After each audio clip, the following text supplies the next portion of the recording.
Hello friends, welcome to the previous questions with Prachi. आज हम पढ़ने वाले हैं 2020 से 22 में आए तूफान और चक्रवात के बारे में।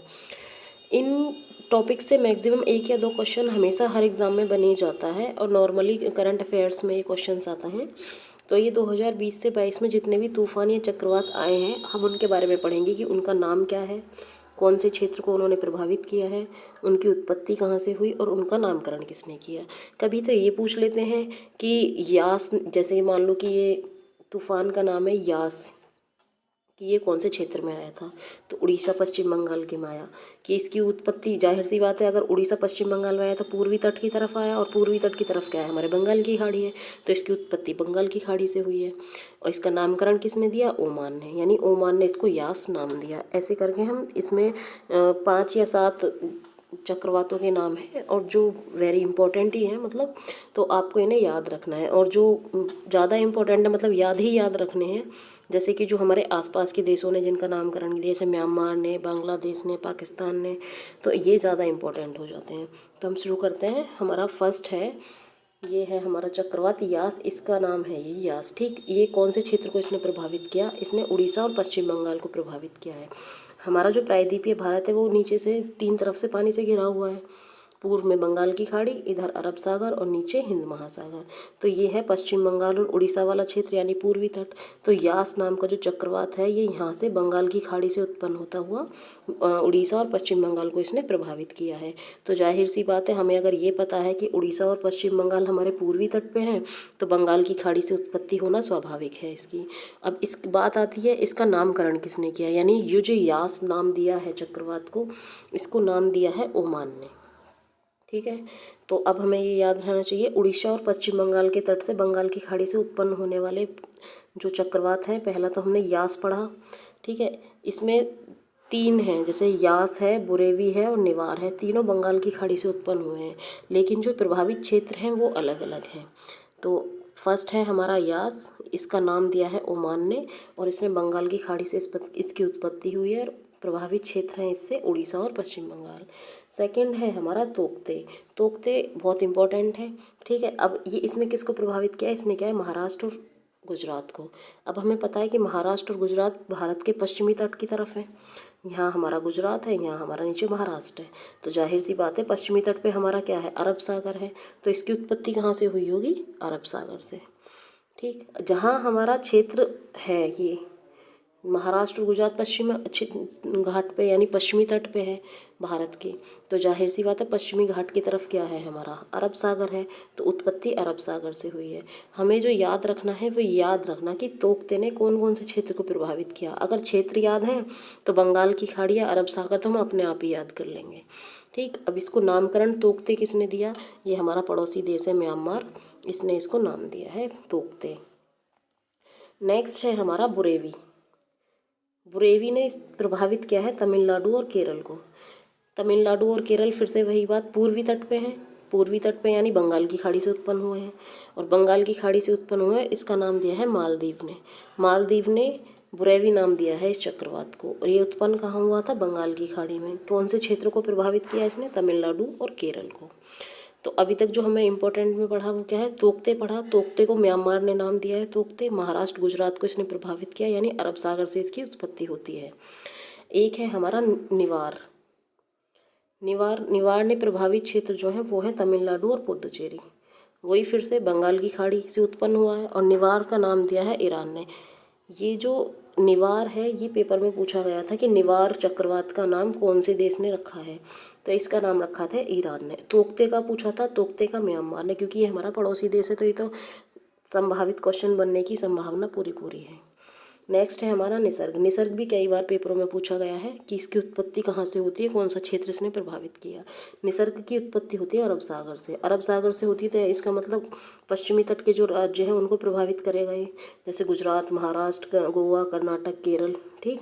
तो इसने जो प्रभावित किया है उसने किया है गुजरात और महाराष्ट्र को। निसर्ग को निसर्ग नाम किसने दिया, कौन से देश ने दिया, तो ये दिया है बांग्लादेश ने, ठीक। इसमें वीडियो में वैसे तो हमने सारे ही जो है अभी तक आए हैं उन सबको इंक्लूड कर रखा है, लेकिन हमको याद वो रखने हैं जो बहुत ज़रूरी हैं। जैसे म्यांमार ने तोकते का नाम दिया, बांग्लादेश ने निसर्ग का नाम दिया, पाकिस्तान ने गुलाब का नाम दिया। ये तीनों इतने इम्पोर्टेंट हैं कि मैंने अभी तक जो पीछे PCS वाला एग्ज़ाम देखा था उसमें भी मिला था, निसर्ग तो मेरे को वहाँ भी मिला था। ठीक है, तो हमको ये याद रखना है कि किसने किस क्षेत्र को प्रभावित किया। तो उत्पत्ति तो हम अपने आप ही आइडिया लगा लेंगे कि अगर पूर्वी तट को प्रभावित किया होगा तो बंगाल की खाड़ी से, पश्चिमी घाट के क्षेत्रों को प्रभावित किया है तो अरब सागर। ठीक, नाम किसने दिया है ये ज़रूरी है। म्यांमार ने तोकते को दिया, यानी चक्रवात का नाम तोकते दिया, और बांग्लादेश ने दिया निसर्ग। तोकते भी पश्चिमी घाट की तरफ है और निसर्ग भी, दोनों ने महाराष्ट्र और गुजरात को प्रभावित किया, ये कॉमन बात है। यानी कि एक तरीके से देखें तो तोकते और निसर्ग दोनों ने महाराष्ट्र और गुजरात को प्रभावित किया है और दोनों अरब सागर से उत्पत्ति होती है। तोकते का नाम दिया है म्यांमार ने और निसर्ग का नाम दिया है बांग्लादेश ने। ठीक, अब है हमारा अम्फान। अम्फान भी आया था पिछली बार। अम्फान ने पड़ी उड़ीसा और पश्चिम बंगाल, उड़ीसा पश्चिम बंगाल यानी फिर से पूर्वी तट। पूर्वी तट का मतलब बंगाल की खाड़ी। और अम्फान को अम्फान नाम किसने दिया है? अम्फान को अम्फान नाम दिया है थाईलैंड ने। ठीक है, नेक्स्ट है हमारा मोस्ट इम्पॉर्टेंट गुलाब। ये तो मोस्ट ही मोस्ट है, मतलब इसको तो याद ही रखना, गुलाब का फूल। ठीक, गुलाब, इसने ये हमारा कहाँ आया था? उड़ीसा और आंध्र प्रदेश, यानी ये हमारे पूर्वी तट की तरफ आया है। चक्रवात बंगाल की खाड़ी से उत्पन्न होता है और चक्रवात को गुलाब नाम देता है पाकिस्तान। ये तो वैसे भी इंपॉर्टेंट हो जाता है, पड़ोसी देश भी है और इससे तो हमारे बहुत गहरे संबंध है, आपको पता ही है। तो पाकिस्तान तो हमेशा इंपॉर्टेंट रहेगा पेपरों में, वैसे नहीं। ठीक, तो नेक्स्ट है हमारा शाहीन, ये भी इम्पोर्टेंट है। शाहीन ओमान और ईरान को, ये इंटरनेशनल है, इसका प्रभावित क्षेत्र है ओमान और ईरान। ठीक, अभी तक हम भारत के प्रभावित क्षेत्रों तक पढ़ रहे थे, तो वो हमारे नेशनल लेवल पे इम्पोर्टेंट है। ये इंटरनेशनल हो जाएगा कि शाहीन चक्रवात जो ओमान और ईरान को इसने प्रभावित किया और ये उत्पन्न हुआ अरब सागर से। क्योंकि जब हमारा इधर अरब सागर है, यहाँ गुजरात, यहाँ पाकिस्तान, अफ़गानिस्तान, फिर इधर की तरफ चलेंगे हम तो हमें ओमान, ईरान ये सब देखने को मिलता है। तो अरब सागर का विस्तार इधर भी है और इधर भी है। तो अरब सागर से उत्पन्न होता हुआ इसने जो प्रभावित किया है वो किया है ओमान और ईरान को। इसको शाहीन नाम दिया किसने? शाहीन नाम दिया है इसे कतर ने। ठीक है, तो गुलाब और शाहीन दोनों, गुलाब को गुलाब नाम पाकिस्तान ने दिया, गुलाब ने उड़ीसा आंध्र प्रदेश को प्रभावित किया, बंगाल की खाड़ी से उत्पन्न होता है। शाहीन ने ओमान और ईरान को प्रभावित किया, कतर ने इसको नाम शाहीन दिया, अरब सागर से इसकी उत्पत्ति होती है। अब है हमारा जवाद।